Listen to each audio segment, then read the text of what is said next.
inner conversation, way of thinking, एक बार ये होना शुरू हुआ, इसका इफेक्ट कहाँ कहाँ पड़ेगा?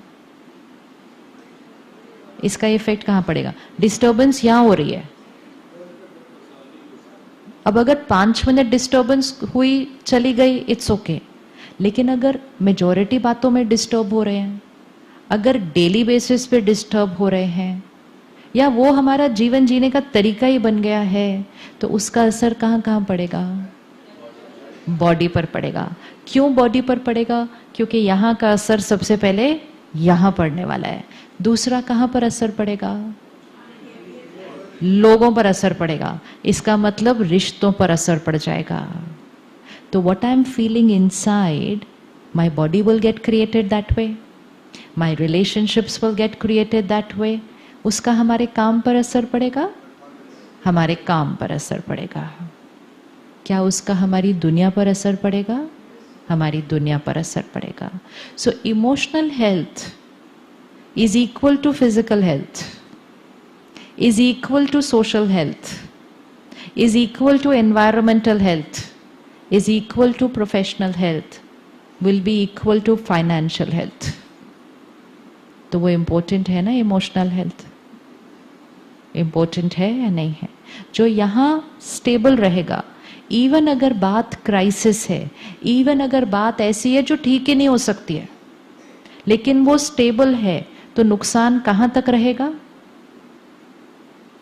नुकसान कहाँ तक रहेगा? सपोज किसी की जॉब चली गई, सपोज किसी का बिजनेस पूरा फिनिश हो गया, इतना फिनिश हो गया कि अभी कुछ नहीं है, तो बहुत बड़ा नुकसान। लेकिन नुकसान कहाँ तक रखना है? वहां तक रखना है। लेकिन अगर वो नुकसान वहां का यहां हो गया, फिर यहां नुकसान, फिर यहां नुकसान, फिर लोगों के साथ नुकसान, और इतने नुकसान होने के बाद वो वाले नुकसान को ठीक करने की ताकत खत्म। Outside world is not in our control. The outside world is not in our control. हमारे कंट्रोल में क्या? जीवन हमारे सामने क्या लेकर आता है? Not in our control. जीवन हमारे सामने क्या लेकर आता है? Not in our control. हम उस बात को कैसे रिस्पॉन्ड करेंगे? वो totally in my control. Happiness will depend on what life brings to me, or happiness will depend on how I respond to what life brings to me.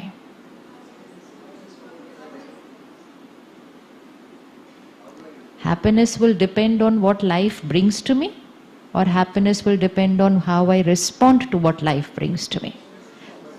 So it then depends on me. If happiness depends on me, then health depends on me, then relationships depend on me, then work depends on me, the world depends on me. How much time am I taking care of that me?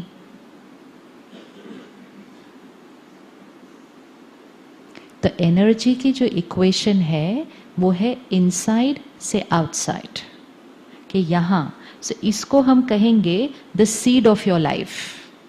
ये बीज है, उस बीज से क्या निकलने वाला है? हमारे जीवन का वृक्ष। अगर बीज healthy, seed is healthy, and then we are nourishing the seed daily. One, the seed should be healthy, and second, the seed has to be watered daily. The tree will be healthy. The fruits will be, the flowers will be beautiful. अब लेकिन seed की health का ध्यान नहीं,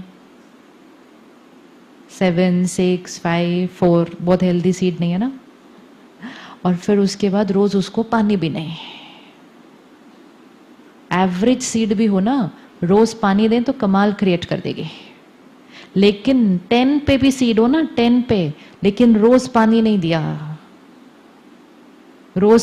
दिया, तो tree क्या हो जाएगा?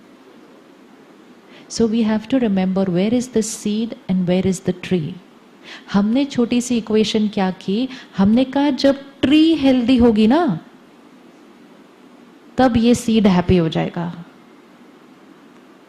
तो हम पिछले कुछ सालों से अपनी ट्री पे बड़ी मेहनत कर रहे हैं। बिस्लरी पानी पीते हैं, ऑर्गेनिक खाना खाते हैं, हम जिम जाते हैं।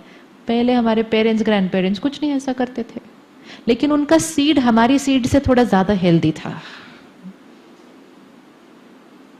हेल्दी था या नहीं हेल्दी था, है ना? तो we are able to see that distinct difference. अब पिछले 20-30 इयर्स में क्या हुआ, suddenly a lot happened outside at a very fast pace, and that lot was very good. वो सब कुछ बहुत अच्छा था, लेकिन हम उस अच्छे को देखकर इतने आकर्षित हो गए, इतने उसमें बिजी हो गए कि हमने कहा सीड को पानी देने का तो टाइम ही नहीं है। जैसे ही सीड को पानी देना बंद किया तो धीरे धीरे ट्री क्या होने लगी? आज सोचो, सुविधाएं ज्यादा, फैसिलिटीज ज्यादा, कंफर्ट्स ज्यादा, टेक्नोलॉजी इतनी अच्छी, फिर भी हेल्थ में प्रॉब्लम, रिश्तों में प्रॉब्लम, और सृष्टि का तो हम जो कर रहे हैं वो कर ही रहे हैं। जब हमें इतना कुछ अच्छा मिला तो हमारी लाइफ पहली जनरेशन से कैसी होनी चाहिए थी? बेटर होनी चाहिए थी। We should be having a better quality life than our parents and grandparents. आज हम कहते हैं हाँ, आजकल के जो इलाज हैं वो पहले नहीं होते थे। हाँ, नहीं होते थे, लेकिन आजकल की जो बीमारियां हैं वो भी पहले नहीं होती थी। तो अब हमारे पास क्या फैसिलिटी है कि आपको कितनी भी बीमारी हो जाए, इलाज हर चीज का है। लेकिन we never pause to check कि डायबिटीज कितना बढ़ गया, कैंसर कितना बढ़ गया, बच्चों के अंदर हो गया, डिप्रेशन कितना बढ़ गया, that we are not checking. So we thought हमारे पास फैसिलिटीज बहुत आ गई हैं आजकल, लेकिन वो ट्री का ध्यान रखते रखते सीड के लिए टाइम नहीं निकाला। That tree has started showing its effect now. तो अगर पेड़ थोड़ा सा भी मुरझाने लगे तो इमीडिएटली क्या कर लेना चाहिए? अपने घर में ही देख लो, पौधा है, आप 3 दिन कहीं चले गए ताला लगा के, आपके पौधे को किसी ने पानी नहीं दिया, तो तीसरे दिन तक वो पौधा थोड़ा सा क्या साइन दिखाएगा, ऐसा। तो आपको इमीडिएटली क्या करना है? पानी देना है। लेकिन जिसने वो तीसरे दिन भी कहा ना कि मुझे पानी देने का टाइम नहीं है, तो वो पौधा फिर साइन दिखाना शुरू कर देगा। What is the signs that our tree is getting affected? Our mental health, our emotional health, our physical health, and most important, our relationships. And सबसे ज़्यादा असर अगर आपको देखना है आपके ट्री का, तो वो आपके फ्रूट्स पर है, मतलब आपके बच्चे, वो आपके वृक्ष के फल हैं। वो बच्चों पर डायरेक्ट असर ये देखो कि उन बच्चों की इमोशनल हेल्थ कितनी आज। अगर अपनी ट्री को पानी दे दिया तो वो जो बच्चे हैं ना, उनकी इमोशनल हेल्थ भी बढ़ जाएगी।